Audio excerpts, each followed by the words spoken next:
اور ساتھ ہی انہوں نے لکھا کہ اگر کوئی نیند کی حالت میں یا خواب میں کوئی اس قسم کی بات کر دے تو اس پہ شرع گرفت نہیں ہوگی. یہ پتہ کیوں لکھا انہوں نے؟ دیوبندیوں کو خوش کرنے کے لیے کہ تمہارے تھانوی کو بھی میں نے سرٹیفکیٹ دے دیا. آپ لوگوں کی توجہ نہیں گئی, میری عقابی نظریں اس کو دیکھ رہی تھی, کیونکہ بنو امیہ کی چالیں جہاں ختم ہوتی ہیں وہاں سے ہماری عقل سٹارٹ ہوتی ہے. میں کہہ رہا تھا کہ چشتی رسول اللہ اس نے بیداری میں پڑھوایا ہے, اس نے یہ حدیث لکھ کر اس میں خواب کا ذکر کیوں کیا ہے؟ بیسیکلی اس نے دیوبندیوں کے آگے نمبر ٹانگے ہوں گے کہ تواڈے بینوں بچا لیا میں. نہ کوئی نہیں بچنا, میرا نبی سا ہے ہی کوئی نہیں, تیرے بابے تھے شاہی کوئی نہیں, تھانوی بھی نہیں بچے گا. کل تک تم لوگ تھانوی رسول اللہ والے واقعے کو کفر سمجھتے تھے, اور وہ خواب کا نہیں, جھوٹ نہ بولو, اس میں لکھا ہے میں بیداری میں بھی پڑھ رہا ہوں. وہ کہتے ہیں وہ بیچارہ مجبور تھا, اس کی زبان لڑکھڑا گئی. ہم بابی کو نہیں کچھ کہہ رہے, بابے کو کہہ رہے ہیں کہ جب بابے کو اس نے خط لکھا کہ میں بیداری میں بھی خواب میں بھی پڑھوں, بابے کا کام تھا کہ تیرے شیطان چڑھے ہیں. آج آپ خط لکھیں نا, اس میں آپ نعوذ باللہ عمران خان کے نام کا کلمہ لکھ دیں یا نواز شریف کے نام کا یا زرداری کا, ان کو خط لکھیں نا, وہ بھی کانوں کو ہاتھ لگائیں گے. اور تمہارے بزرگ جو ہیں اس واقعے میں تسلی تھی کہ جس کی طرف تم رجوع لاتے ہو وہ بعون ہی تعالی متبع سنت ہے. کڈی مشکل اردو لکھ دے جائے, اللہ کی مدد سے وہ رسول اللہ کے سنت کے طریقے پہ ہے. رسول اللہ کی سنت کے طریقے پہ یہ تھا کہ حضرت ابوبکر جو ہے وہ اپنے نام کا کلمہ پڑھایا کرتے تھے, یا کوئی پڑھ لیتا تھا اس زمانے پہ تو وہ کہتے تھے کہ آپ اللہ کی مدد سے صحیح بندے تک پہنچ گئے ہو. کہانیاں کروا رہے ہو, خواب پلس بیداری تھا, اور بابے کا قصور ہے. اب انہوں نے نئی چیز مارکیٹ میں نکالی ہے, نہیں جی وہ 3 مہینے بعد نا اشرف تھانوی صاحب نے نا اس کی کلیریفیکیشن بھی دے دی تھی. نا کلیریفیکیشن نہیں لینی, توبہ لینی ہے. کلیریفیکیشن کس گال دی؟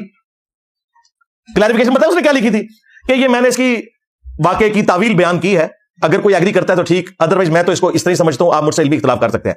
توبہ کو نہیں لکھی تھی انہیں تھانوی رسول اللہ تو, اللہم صلی علی سیدنا و نبینا اشرف علی, یہ الفاظ ہیں.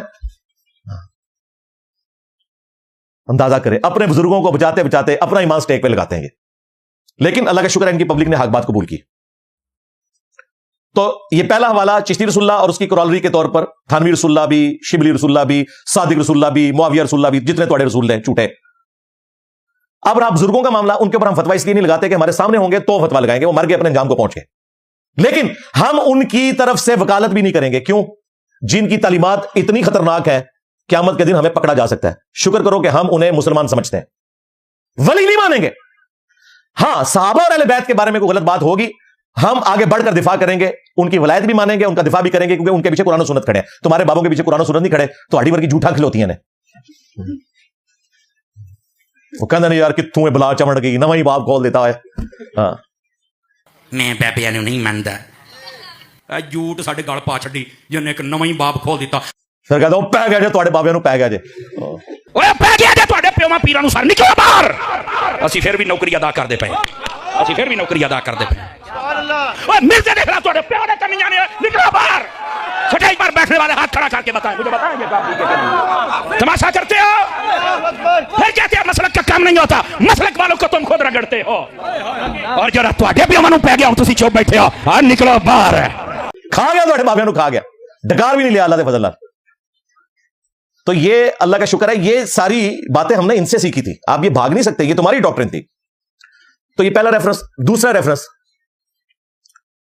تذکرۃ الاولیاء میں شیخ فرید الدین عطار نے اور کشف المجوب میں علی بن عثمان حجویری نے, چونکہ ان کا تو دعویٰ ہے کہ وہ یہ کہہ رہے ہیں, دفاع کر رہے ہیں, ویڈیوز میں آ کے دفاع کر رہے ہیں, کئی مفتیوں نے دفاع کر لیا اس بات کا. اور سب سے بڑھ کر تمہارے اعلیٰ حضرت نے فتاوی رضویہ میں اس بات کا دفاع کیا ہے کہ بایزید کہتا تھا لوائی اعظم من لوائی محمد, میرا جھنڈا محمد کے جھنڈے سے بڑا ہوگا, قیامت کے دن محمد اور تمام انبیاء میرے جھنڈے کے نیچے ہوں گے. توبہ توبہ توبہ. اعلیٰ حضرت نے بھی دفاع کیا, انہوں نے کہا اس کے منہ سے اللہ بول رہا تھا. علی بن عثمان حجویری نے بھی کہا اس کے منہ سے اللہ بول رہا تھا, اور مفتی حنیف قریشی نے بھی پوڈ کاسٹ میں کہا کہ اس کے منہ سے اللہ بول رہا تھا. اس کے علاوہ اور بہت ساری جو ہے وہ تعویلات ہیں. مثلا یہ جو مرزا صاحب جو ہے اپنی انہوں نے بنائے ہوئے لوگوں کو کہتے ہیں کہ میرا جھنڈا لوائی اعظم من لوائی محمد, میرا جھنڈا محمد صلی اللہ علیہ وسلم کے جھنڈے سے بڑا ہے. ٹھیک ہے, اب اصل میں یہاں یہ بیگ میں نہیں جا رہے کہ یہ صوفیاء ایک ٹرم کے تحت یہ لفظ بول رہے ہیں.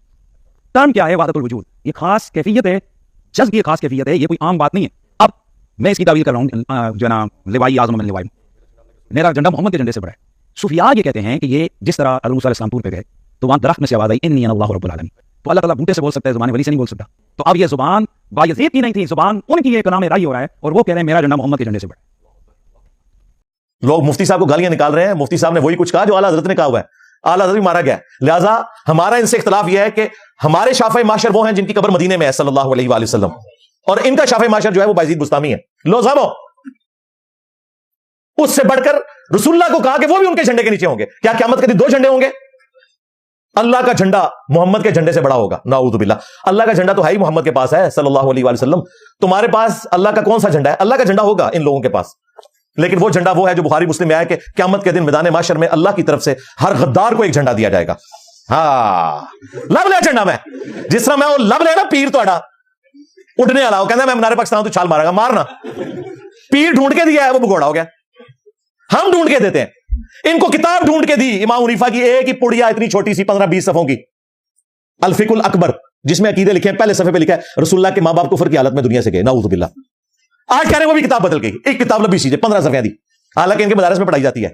نہیں جی، اعلیٰ حضرت نے کہا کہ کتاب تو ثابت ہے، یہ جملہ نہیں ثابت۔ اور اعلیٰ حضرت سے 300 سال پہلے ملا علی قاری جو 1014 ہجری میں فوت ہوئے، انہوں نے تو اس کے دفاع پہ پوری کتاب لکھی ہے کہ نبی اسلام کے ماں باپ کافر تھے، نعوذ باللہ۔ اب مجھے بتاؤ کیا بنے گا تمہارے بڑوں کا؟ جو چیز ڈھونڈ کے دیتا ہوں بھاگ جاتے ہیں۔ ہم نے اعلیٰ حضرت سے نکال دیا ہے کہ اعلیٰ حضرت نے فتاوی رضویہ میں یہ کہا کہ بایزید کے منہ سے اللہ بول رہا تھا، اعلیٰ حضرت بھی فارغ ہو گیا۔ پہلے پتہ ہی کہتے تھے وہ صوفیاء کی کتابیں بدل گئی ہیں، کسی عالم سے دکھائیں جو عالم ہو، فاضل ہو۔ ہوں دسو سینئر اعلیٰ حضرت کون ہویا جس نے اعلیٰ حضرت کی غلطیاں نکالی؟ یہ دوسرا ریفرنس۔ تیسرا، تذکرۃ الاولیاء میں لکھا ہوا ہے کہ بایزید بستامی سے پوچھا گیا کہ یہ عرش کیا ہے، اس نے کہا عرش میں ہوں۔ کرسی کیا ہے، اس نے کرسی بھی میں ہوں۔ لوح محفوظ نے کہا میں ہوں۔ لوگوں نے کہا حضرت ٹونتے نہیں ہو کدھر ہوشی چاہو کہ گلا پہ کر دو، آپ سے پہلے اتنے بڑے بڑے انبیاء گزرے ہیں، ابراہیم علیہ السلام، عیسیٰ علیہ السلام، موسیٰ علیہ السلام اور محمد علیہ السلام، انہوں نے تو کبھی ایسا دعویٰ نہیں کیا۔ اس نے کہا کہ میں ہی ابراہیم ہوں، میں ہی موسیٰ ہوں، میں ہی عیسیٰ ہوں، میں ہی محمد ہوں، نعوذ باللہ۔ غلام احمد قادیانی دجال نے بھی صرف اتنی جرت کی کہ میں امتی نبی ہوں، ذل محمد ہوں، اس نے بھی یہ نہیں کہا کہ میں محمد ہوں۔ یہ ان سے آگے نکلے ہوئے۔ اور یہ نہ سمجھیے گا کہ یہ صرف صوفیاء کے ایشوز ہیں، اعلیٰ حضرت نے فتاوی رضویہ میں قصیدہ غوثیہ نقل کیا ہے پورا۔ جب وہ باپا جانی کے ابا جی پڑھتے تھے تو چرپائی ہوا میں اڑتی تھی، ظاہر شیطان تھلے وڑ کے تھے لے کے نچدے ہوں گے انہوں، جتنا بڑا شرک کر رہا سی ہو، جس میں عبد القادر جیلانی کہتے ہیں کہ تمام اولیاء کی گردن پہ میرا پاؤں ہے۔ توبہ توبہ توبہ، اللہ کا ولی اس قسم کی بات کرے گا کیا؟ حضرت ابوبکر، عمر، عثمان، علی نے کہا کہ امت کی گردنوں پہ میرا پاؤں ہے، صحابہ کی گردنوں پہ میرا پاؤں ہے۔ تو اعلیٰ حضرت نے یہ ساری ان کی اوٹ پٹانگ چیزیں نقل کی، اور پھر وہ بھی نقل کیا کہ قیامت تک جتنے دن رات آئیں گے پہلے مجھے سلام کریں گے، پھر مجھے بتائیں گے، میری اجازت سے سب کچھ ہوگا۔ اور اینڈ پہ انہوں نے غوث پاک کے لیے وہی کچھ کلیم کیا جو غلام احمد قادیانی دجال نے اپنے بارے میں کلیم کیا۔ اس نے کہا تھا نا ذل محمد، تو اعلیٰ حضرت نے کہا کہ غوث پاک بھی ذل محمد تھے۔ ان منو دسو کوئی گل رہ گئی ہے باقی یار؟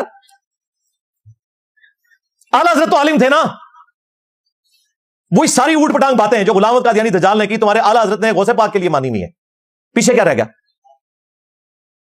تین والے ہو گئے، چوتھا والا کشف المحجوب میں صحب اور سکر کے چیپٹر میں بایزید بستامی کا سکر ثابت کرنے کے لیے اور جنید بغدادی کا صحب ثابت کرنے کے لیے حضرت داؤد علیہ السلام کا سکینڈل لکھا علی اجویری صاحب نے کہ وہ اپنے صحابی کی بیوی پہ عاشق ہوئے اور اسے مروا کے شادی کر لی خود، نعوذ باللہ۔ تورات کے اندر ایک جھوٹا واقعہ لکھا ہوا تھا، ٹیمپرڈ ہے تورات، تو آج کی ڈیٹ میں ٹیمپرڈ ہے، اس کو اپنے حق میں استعمال کیا، صرف انفارمیشن کے طور پہ نہیں، حق میں استعمال کیا۔ اور بایزید کا سکر بچانے کے لیے کہا کہ ہمارے نبی کی بھی تو نگاہ پڑ گئی تھی نا زید بن حارثہ کی بیوی کے اوپر، نعوذ باللہ، پھر اللہ نے اس کے دل میں نفرت ڈال دی اور پھر رسول اللہ نے شادی کر لی۔ تو بایزید بھی اگر اس قسم کی باتیں کرتا تھا کوئی مسئلہ نہیں ہے، نبی علیہ السلام کو تختہ مشق بنایا اپنا بایزید بچانے کے لیے۔ تمہارا حشر بایزید کے ساتھ ہی ہو بھائی۔ ہاں یہ میں نے حوالہ دیا تھا کہ بتاؤ، مفتی حنیف قریشی صاحب سے میں نے فون پہ بریلوی بن کے ایک دفعہ یہ بات پوچھی تھی تو انہوں نے کہا تھا یہ گستاخانہ جملہ ہے۔ پھر اس پر ترا انہوں نے ایک جملہ بولا کہ میں نے علی اجویری کا کلمہ نہیں پڑھا ہوا، اگر انہوں نے لکھا ہے وہ اللہ کو جواب دے ہوں گے، میں تو اس کو گستاخانہ مانتا ہوں۔ یہ فون پہ اس نے کہا، ویڈیو میں شاید آپ کہہ دیں کیونکہ میں نے اتنی دفعہ ہائی لائٹ کیا، مان جائے گا، لیکن دفاع کر رہے ہیں۔ یہ وہ باتیں جو بدلی نہیں ہوئی، پرنٹ ہو رہی ہیں، آج تک حرام کی کمائیاں کھا رہے ہیں۔ پیر کرم شاہ الازری نے کشف المحجوب خود پرنٹ کی ہے، اور یہ وہی کشف المحجوب ہے جو ہمارے بابا خادم رضوی صاحب نے اٹھائی ہوتی تھی۔ وہ منڈیو لے آؤ ذرا کشف المحجوب، منڈیو کتاب لے آؤ، اے مینوں دے ذرا کشف المحجوب جی، اے نا تو بڑا کیڑا صوفی جی، اے داتا صاحب نے لکھا جی تصوف کے باب پہلے سب تو پہلے صوفیاء صدیق اکبر کا ذکر فرمایا، تو داتا صاحب لکھا کہ فرمایا اگر تو کامل صوفی دیکھنا چاہتا ہے تو صدیق اکبر کو دیکھ۔ ہاں جی، وہ جو لہرا رہے تھے نا اس میں ہی لکھا ہوا ہے یہ سارا واقعہ، اور اس کو پرنٹ کیا پیر کرم شاہ صاحب نے، اور اپنی تفسیر میں پیر کرم شاہ نے لکھا کہ یہ جو واقعہ نا صاحب اور شکر والا، یہ کافروں نے سازش کر کے ہماری کتابوں میں داخل کیا ہے، اور کشف المجوب میں داخل تھا، وہ اس کو پتہ ہی نہیں چلا، یا اس نے آنکھیں بند کر لی اور کہا یہ سب سے بہترین کتاب ہے. مقدمے میں پیر کرم شاہ صاحب نے یہ لکھا، پرنٹ بھی خود کروائی، مقدمہ بھی لکھا. ایک ٹکٹ میں دو مزے کیے ہیں. میں تھوڑا ایک مزہ بھی نہیں رہنے دینا، دو خراب کر دینا نے. 4 والے ہو گئے. 5واں تذکرۃ الاولیاء میں اور کشف المحجوب میں اپنے امام کی فضیلت بیان کرنے کے لیے رسول اللہ کو تخت مشق بنایا اور کہا کہ امام حنیفہ نے خواب میں دیکھا کہ رسول اللہ کی قبر میں اترے ہیں اور آپ کی ہڈیاں سمیٹ رہے ہیں، بعض ہڈیوں کو بعض سے الگ کر رہے ہیں. استغفر اللہ.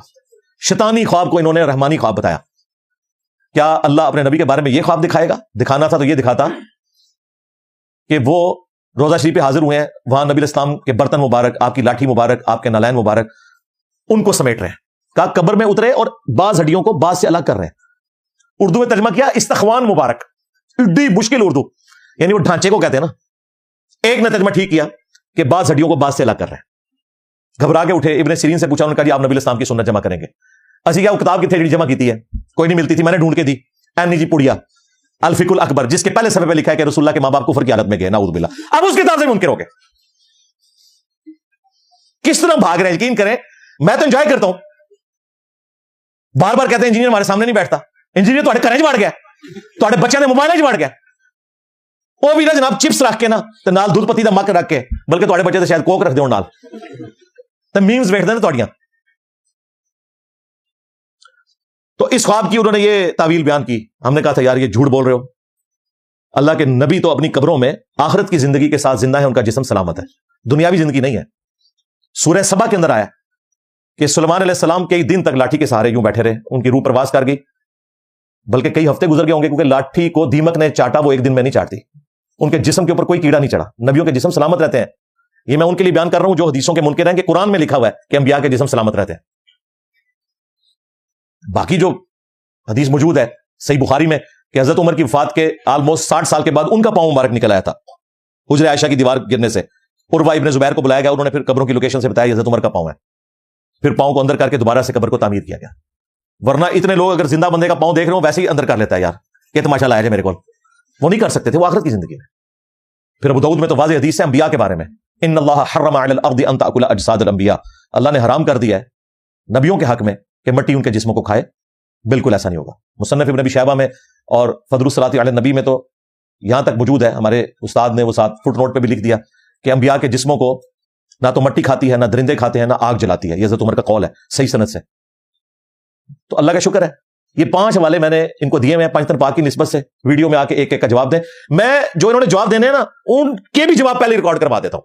وہ بھی 5 بہانے ہیں ان کے پاس. نمبر 1 کہتے ہیں کتابیں بدل گئی. وہ تو میں نے بتایا کتابیں کوئی نہیں بدلی، انہوں نے دفاع کیے ہیں مناظروں میں. اور ان کے تینوں بڑے جو ہیں اعلیٰ حضرت بریلوی صاحب، اعلیٰ حضرت گولڈوی صاحب اور چاچو تھانوی صاحب، تینوں نے اپنی کتابوں میں چشتی رسول اللہ کا دفاع کیا ہوا ہے. لہٰذا یہ تو ان کا بہانہ ختم ہو گیا. دوسرا بہانہ یہ کہتے تھے وہ جی بخاری میں حدیث ہے کہ جی 3 لوگوں سے اللہ نے قلم اٹھا دیا ہے. تعلیقاً مولا علی کا قول ہے جامع ترمذی میں پوری سند کے ساتھ کہ جو شخص سویا ہوا ہے یا نابالغ ہے یا مجنون ہے. تو ہمارے بزرگ بھی جنون کی حالت میں ہوتے تھے، اللہ کی محبت میں، اللہ کی محبت میں غرق ہو کر رسول اللہ پر بھونکتے تھے. اندازہ کرو. با خدا دیوانہ باش، با محمد ہوشیار، جھوٹ بول رہے ہو.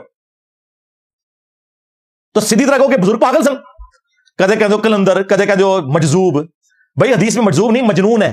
ہاں جنون ہو جس کو ذہنی توازن کام نہ کر رہا ہو، اس کا بگڑ گیا ہو. دوسرا بہانہ تھا. تیسرا بہانہ وہ کہتے ہیں جی مسلم شی میں نبی الاسلام نے ایک توبہ کرنے والے کی مثال بیان کی ہے. اس کی زبان لڑکھڑا گئی، اس نے کہنا تھا اے اللہ میں تیرا بندہ تو میرا رب، لیکن غلطی سے اس کی زبان سے نکلا کہ اے اللہ تو میرا بندہ میں تیرا رب. آگے نہیں پڑھتے من شدت الفرح، خوشی کی شدت کی وجہ سے زبان لڑکھڑائی ہے. ایک دفعہ ہوا ہے. یہ نہیں کہ بیٹا پہلے صحیح کلمہ پڑھ اور بعد میں الٹا کلمہ پڑھوایا اور پھر کہا کہ کلمہ وہی پرانا تھا. نہ سرکار، جب آپ نے الٹا کلمہ پڑھوایا تو آپ کی اپنی بیعت بھی ٹوٹ گئی، اپنا نکاح بھی ٹوٹ گیا. جب تک تم خود مسلمان نہیں ہوتے اور چاچی واپس نہیں لے کے آتے، بلکہ جتنی چاچیاں کی ہوئی ہیں واپس نہیں لے کے آتے. چشتی چاچو ساری چاچیاں واپس لے کے آ، نئی بیعت کر، پھر تو مرید کر سکتا ہے. آپ کو تو کہتے ہیں جھوٹی موٹی بھی قادیانی لکھ کے کوئی جرمنی چلا جائے تو قادیانی ہو جائے گا. تمہارے بابے سچی مچی لکھیں تو یہ من شدت الفرح والی بات نہیں فٹ بیٹھتی اس کے اوپر. ہاں تب بیٹھتی تھی کہ پہلے اس نے صحیح پڑھا، پھر اس نے کہا اب میں آزمائش کے لیے پڑھ رہا ہوں، پھر کہا کہ نہیں وہی پڑھنا چاہیے تھا. کہانیاں. چوتھا دفاع یہ کرتے ہیں کہ جی بخاری میں بھی تو حدیث ہے اس طرح کی گستاخانہ، اس کو آپ کیوں نہیں گستاخانہ ڈکلیئر کرتے؟ انجینئر صاحب نے تو پہلے ویڈیو میں خود مانا ہوا ہے، میں نے رجوع ریکارڈ کروایا تھا، وہ تمہارے کہنے پہ مانا تھا. میرا رجوع آ چکا ہے کہ کوئی گستاخانہ نہیں ہے وہ، کہ نبی الاسلام نے خودکشی کی کوشش کی، کوئی مسئلہ نہیں. ہمارے ایک اسٹوڈنٹ نے ہائی لائٹ کیا کہ علی بھائی گستاخانہ کیسے ہوئی؟ پہلی بات ہے یہ حدیث نہیں ہے، یہ ابن شہاب زہری کا اندراج ہے، اس میں الفاظ ہیں فی ما بلغنا، مجھے یہ بات بھی پہنچی ہے بغیر سند کے ہے، اور بغیر سند کے بخاری مسلم میں اگر کوئی بات ہو وہ حجت نہیں ہوتی. اگر پھر بھی کوئی زبردستی سے حجت بنانا چاہتا ہے تب بھی کوئی گستاخی نہیں ہے. ہمارے اسٹوڈنٹ نے غلام محی الدین بھائی ہیں لاہور میں، انہوں نے مجھے فون پہ کہا کہ علی بھائی گستاخانہ کیسے ہے، وہ حافظ قرآن بھی. انہوں نے کہا قرآن میں جب لکھا ہے سورہ یوسف میں کہ اس عورت نے یوسف کا قصد کیا، یوسف بھی کر لیتا اگر اس وقت اپنے رب کی برہان نہ دیکھتا، تو کیا حضرت یوسف کی یہ گستاخی ہے؟ میں نے کہا نہیں. تو ان کا ادھر بھی یہی لکھا ہے کہ خودکشی کی کوشش کرنے لگے لیکن حضرت جبرائیل علیہ السلام سامنے آئے، اللہ کی برہان نظر آ گئی، خودکشی نہیں کی. جس طرح یوسف علیہ السلام اللہ کے مخلص بندے تھے، چنے ہوئے، ایک ہے مخلص جو ہم کوشش کرتے ہیں اخلاص کی، ایک ہے مخلص جسے اللہ چن لے. تو رسول اللہ بھی چنے ہوئے بندے تھے، یوسف بھی عورت کا قصد کر لیتا اگر اللہ تعالیٰ برہان نہ دکھاتا. تو نبی علیہ السلام بھی خودکشی کر لیتے، اور وہ کسی دنیاوی گھر سے نہیں، وہی میں فترت کا پیریڈ آ گیا تھا. نبی علیہ السلام کی خواہش تھی جلدی جلدی قرآن نازل ہو، کچھ عرصے سے قرآن نازل نہیں ہوا تھا. اس شوق میں اللہ تعالیٰ نے انہیں بچا لیا. پھر وہ آیات نازل ہوئی والضحیٰ واللیل اذا سجا. کیا رکت ہے ان آیات کے اندر کہ آپ کا رب نہ تو آپ سے ناراض ہوا ہے، نہ آپ کو بے یار و مددگار چھوڑا ہے. وللآخرۃ خیر لک من الاولی، اور ہر آنے والا لمحہ آپ کے لیے گزرے ہوئے لمحے سے بہتر ہوگا. تو کوئی گستاخی نہیں اس میں. اور پانچواں جھوٹا دفاع کرتے تھے جی مسلم شریف میں گستاخانہ حدیث موجود ہے، اگر علی اجویری صاحب نے ساور سکر میں لکھ دیا تو کیا؟ ہم نے کہا کہاں؟ وہ کہتے ہیں جی نبی الاسلام کی نگاہ ایک دفعہ نامحرم عورت پہ پڑی. جی پوری حدیث پڑھو. مسلم شریف میں ایک حدیث یہ ہے کہ اچانک اگر کسی کی نگاہ کسی عورت پر پڑ جائے تو فوراً ہٹا لے، اللہ نے مجھے یہ حکم دیا. پھر صحیح مسلم میں یہ بھی حدیث ہے کہ نبی الاسلام چونکہ ہمارے لیے رول ماڈل ہیں، آپ کی ایک دفعہ اچانک نگاہ ایک عورت پہ پڑی، آپ نے ہٹا لی، اس میں گناہ والی کون سی بات ہوگی؟ پھر آپ اپنی بیوی کے پاس گئے، اس کے ساتھ ازدواجی تعلق قائم کیا، اور پھر آپ باہر نکلے اور صحابہ کرام سے کہا کہ اگر کسی عورت پہ یوں نگاہ پڑ جائے تم اپنی بیوی کے پاس جاؤ، اس کے پاس بھی اللہ نے وہی کچھ رکھا ہے جو اس عورت کے پاس، یوں اس عورت کا خیال تمہارے دل سے نکل جائے گا. اس میں کون سی گستاخی ہے؟ گستاخی تب ہوتی جب تمہارے علی اجویری صاحب نے جو واقعہ لکھا کہ جس عورت پہ حضور کی نگاہ پڑی وہ جب اپنے گھر گئی تو اس کے خامند کے دل میں اللہ نے نفرت ڈالی، اس خامند نے اسے طلاق دی، پھر وہ عورت واپس آئی، پھر حضور نے اسے شادی کر لی. اگر یہ لکھا ہوتا نا تو میں تمہارے ساتھ کھڑا ہوتا. امام مسلم کو بھی ہم اسی کٹہرے میں لا کے کھڑا کرتے. ظالموں، اپنے بابے بچانے کے پیچھے محدثین کو تخت مشق بناتے ہو. تمہارے بابے تو اپنی کنیت ابو یزید رکھتے رہے اور اوپر دعویٰ کیا جی امام جعفر کا مرید ہے، وہ بھی قبر پہ امام جعفر کی وفات کے 50 سال کے بعد بایزید بستامی. ہم امام جعفر کے ماننے والے آج اپنی کنیت ابو یزید نہ رکھیں، اور تمہارا جو بایزید تھا وہ ڈائریکٹ مرید ہو کے ابو یزید رکھے. آپ کی ویسے عقل کام کرتی ہے؟ ایسے ہو سکتا ہے؟ نہیں جی یزید تے صحابہ دے بھی نام ہے تو رہو، ہاں رہو نا، اپنے پتروں کے نام رکھو یزید، تاکہ جدو تھوڑے منڈے جان نا سکول لوگ کہیں یزید آ گیا، اور جب چھٹی کے وقت تو لینے کے لیے جائے تو لوگ کہیں یزید دا ابا آ گیا. میں تو چلا رکھو با یزید. اور دیکھو میرا امام مسلم اس نے اپنی کنیت رکھی ہے ابو الحسین. ہاں دونوں ایک ہی سال میں فوت ہوئے ہیں. 261 ہجری میں امام مسلم رسول اللہ کے قدموں میں پہنچے، اور 261 ہجری میں تمہارا بایزید اپنے بزرگوں کے پاس پہنچ گیا. ایک ابو یزید ہے، ایک ابو الحسین ہے. تمہارا بایزید کہہ رہا ہے کہ محمد اور تمام انبیاء میرے جھنڈے کے نیچے ہوں گے، بلکہ میرا جھنڈا تو محمد سے بھی بڑا ہوگا. اور میرا امام مسلم پتہ ہے کیا لکھ رہا ہے صحیح مسلم میں؟ ہائے ہائے ہائے، نبی علیہ السلام نے فرمایا کہ میں سید ہوں اولین اور آخرین کا، جتنے آئے جتنے آنے والے ہیں قیامت کے دن میں ان کا سردار ہوں گا. ہمارے امام مسلم لکھ رہے ہیں صحیح مسلم میں سب سے پہلے قیامت کے دن اللہ تعالیٰ مجھے قبر سے نکالے گا، سب سے پہلے قیامت کے دن میں شفاعت کروں گا، سب سے پہلے میری شفاعت قبول کی جائے گی. اللہم اجعلنا منہم، آمین. اللہ تعالیٰ ہمیں بھی ان لوگوں میں شمار فرمائے، آمین. اور ہمارے امام مسلم لکھ رہے ہیں کہ قیامت کے دن رسول اللہ نے فرمایا سب سے پہلے میں جنت کے دروازے پہ دستک دوں گا. داروغ جنت رضوان پوچھیں گے کون؟ میں کہوں گا محمد. تو کہیں گے کہ مجھے حکم بھی یہی تھا کہ جنت کا دروازہ آپ کے نام کے اوپر کھلے گا. یہ ہے ابو الحسین اور وہ ہے تمہارا ابو یزید. تو میں تے اپنے نبی نے وعدہ کیتا ہے کہ 1200 سال میں جس بابے نے میرے نبی کے ساتھ غداری کی، مکے اور مدینے کے نام پر انہوں نے سواریاں اکٹھی کر کے بغداد میں، اجمیر میں، بریلی میں، دیوبند میں پھینکی، رسول اللہ کے نام کے اوپر انہوں نے چندے کھائے، جدادیں بنائی، حرام خوریاں کی، جس نے میرے نبی کے ساتھ غداری کی ہے میں نہیں تھوڑا کوئی بابا چڑھنا. میرے نبی سا ہے ہی کوئی نہیں، تیرے بابے تھے شاہ ہی کوئی نہیں. ہمارے آج کے اس پلیٹ فارم کا اینڈ پہ اعلامیہ یہ ہے جو ہم اکثر کہتے رہتے ہیں، ہاں کہتے رہے ہیں اور کہتے رہیں گے مرتے دم تک انشاءاللہ تعالی، بلکہ قیامت کی صبح کو بھی رسول اللہ کے قدموں میں جب حاضری ہوگی ہم یہی نعرہ لگائیں گے کہ میرے نبی سا ہے ہی کوئی نہیں، تیرے بابے تھے شاہ ہی کوئی نہیں. صلو علی محمد و آل محمد، اللہم صلی علی محمد وعلی آل محمد واصحاب محمد وازواج محمد وامت محمد اجمعین الی یوم الدین، آمین. کافی سارے لوگوں نے دعاؤں کے لیے کہا ہے، بھائیوں نے، بہنوں نے، اینڈ پہ ہم دعا بھی کر لیتے ہیں. اللہم انی اسألک بأنک انت اللہ لا الہ الا انت الاحد الصمد الذی لم یلد ولم یولد ولم یکن له کفوا احد وإلہکم الہ واحد لا الہ الا هو الرحمن الرحیم الف لام میم اللہ لا الہ الا هو الحی القیوم اللہم صلی علی محمد وعلی آل محمد. ربنا آتنا فی الدنیا حسنہ وفی الآخرة حسنة وقنا عذاب النار. ربنا آتنا من لدنک رحمة وهیئ لنا من امرنا رشدا. اللهم احسن عاقبتنا في الامور كلها واجرنا من خزي الدنيا وعذاب الاخره. رب ارحمهما كما ربياني صغيرا. ربنا هب لنا من ازواجنا وذرياتنا قرة اعين وجعلنا للمتقين اماما. اللهم اغفر لحينا وميتنا وشاهدنا وغائبنا وصغيرنا وكبيرنا وذكرنا وانثانا.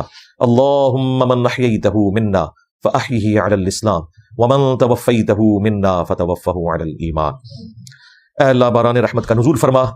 اے اللہ تمام مسلمانوں کی تمام دینی دنیاوی جسمانی روحانی ظاہری باطنی پریشانیاں تکلیف مصیبتیں دکھ بیماریاں دشواریاں دور فرما. اے اللہ ہماری ہمارے ماں باپ کی ہمارے بیوی بچوں کی پوری امت کی مغفرت فرما. اے اللہ خصوص بالخصوص کشمیر کے مسلمان، فلسطین کے مسلمان، چائنا کے مسلمان، افغانستان میں، یمن میں، عراق میں، شام میں، جہاں کہیں کس پرسی کی زندگی گزار رہے ہیں، غیب سے ان کی عزت آبرو جان و مال کی حفاظت فرما. اے اللہ ہمارے ملک پاکستان کی خیر فرما، اندرونی اور بیرونی خطرات سے محفوظ فرما. اے اللہ ہماری ہمارے ماں باپ کی ہماری بیوی بچوں کی پوری امت کی تمام دینی دنیاوی جسمانی روحانی ظاہری باطنی پریشانیاں تکلیف مصیبتیں دکھ بیماریاں دشواریاں دور فرما. اے اللہ جن جن بھلائیوں کا سوال تیرے محبوب صلی اللہ علیہ وآلہ وسلم نے تجھ سے کیا، ہم تمام کے حق میں قبول منظور فرما.